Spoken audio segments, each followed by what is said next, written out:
Sebelum acara ini kita mulai, marilah bersama-sama kita memanjatkan doa, memohon semoga acara hari ini mendapat ridho, petunjuk dan pertolongan dari Allah Subhanahu wa Ta'ala.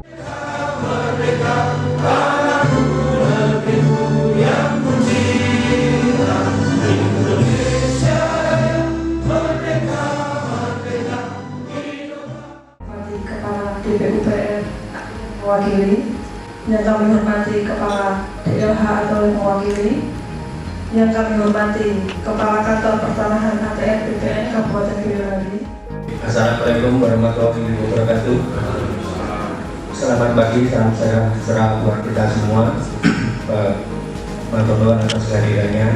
Pertemuan kita pada pagi hari ini sebetulnya tidak lanjut dari forum konsultasi publik yang kita lakukan Jumat kemarin dari perwakilan Pak Ketua Indo menginginkan adanya fasilitasi berbagai perizinan berusaha. Makanya kami ini tidak lanjut dari tim percepatan pelaksanaan berusaha dari Kabupaten Boyolali untuk menyelenggarakan sosialisasi perizinan berusaha dan beserta persyaratan dasar perizinan berusaha.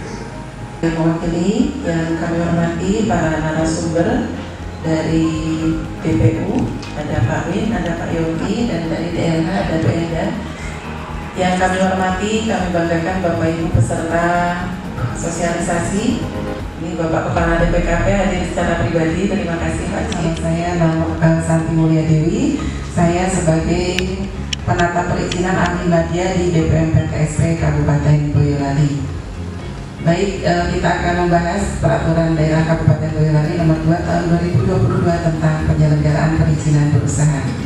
Tujuannya untuk mewujudkan kesejahteraan masyarakat di daerah dengan peningkatan ekosistem investasi dan kegiatan berusaha melalui penyelenggaraan perizinan berusaha yang berkualitas dan dapat dipertanggungjawabkan, dan tentunya memberikan dasar hukum dalam penyelenggaraan perizinan berusaha di daerah. Kemudahan yang diberikan dari pemerintah untuk usaha UMKM perizinan-perizinannya. Ruang wilayah RT/RW. RT/RW ini mengatur seluruh wilayah administrasi Kabupaten Boyolali yang terdiri dari 22 kecamatan. Saya akan berikan gambaran dulu.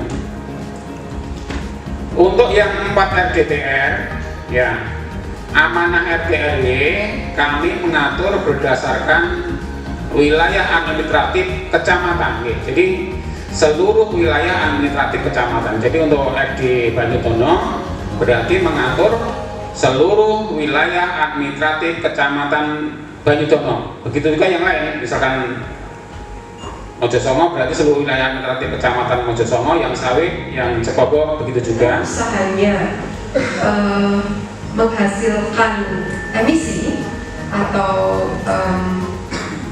mengeluarkan polutan, yaitu mencemari udara, ya, mengeluarkan emisi, dan tentunya juga perlu memahami Perda 16 tahun 2002 khususnya di bab 7. Setelah adanya Undang-Undang Cipta Kerja Undang-Undang 11 tahun 2020 yang kemudian di dalamnya itu akan dilakukan cek lapangan. Cek lapangan ini biasanya akan diperlukan untuk SLF pada bangunan gedung existing. Kalau bangunan gedung baru mau mengajukan PBG, tanahnya masih kosong, sepanjang dari sisi pemanfaatan ruang tidak ada masalah, saya tidak akan melakukan pengecekan lapangan. Saya untuk pengecekan lapangan biasanya hanya untuk SLR bangunan gedung existing. Ya, nama saya Andi dari Apindo. Menyambung dari Mas Hari tadi, memang sebenarnya untuk proses perizinan ini sekarang memang cepat, ya. Namun yang kita agak beratkan itu di persyaratan menuju izinnya itu, karena salah satunya mungkin contohnya tadi SLF yang dulu itu mungkin bisa diterbitkan oleh DPU, namun sekarang kan harus beda. Ini kan saya mau perpindahan kepemilikan dan perpanjangan izin. Saya mau menanyakan apakah itu nanti kalau bukan atas nama saya sendiri untuk penanggung jawab apotek, itu harus saya bikin PT ataupun itu bisa langsung dengan tidak harus dengan PP gitu Bu, karena saya sendiri apoteker tetapi tidak bertanggung jawab di apotek yang mau perpanjangan izin tersebut. Ini bukan pertanyaan, tapi ini terjadi di lapangan Pak Win.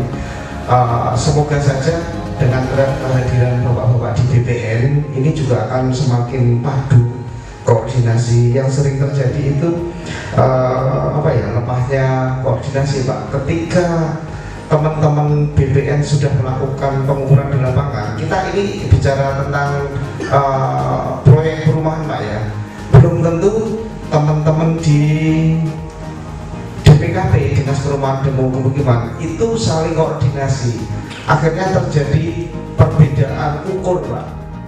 Baik, terima kasih Pak Sir dari atensi ini untuk proyek perumahan ya Pak ya.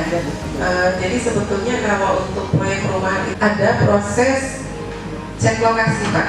Itu di situ kami tim full tim biasanya Pak, dari BPN hadir, dari DPU, dari DLH, dari DPPTSP, DPKP. Jadi tim-tim yang terlibat dengan perizinan perumahan itu kita duduk bersama pada saat pengecekan lokasi. Nah mungkin di situ kita bisa ini Pak, maksudnya untuk menyamakan persepsi terkait luasan dan lain-lain itu harusnya sudah selesai di situ Pak. Urutnya ke kami pertama KRK dan PKPR, dan selama ini kami tidak masalah Pak. Yang UMK yang statusnya masih pertanian itu urutnya keterangan penguatan uang.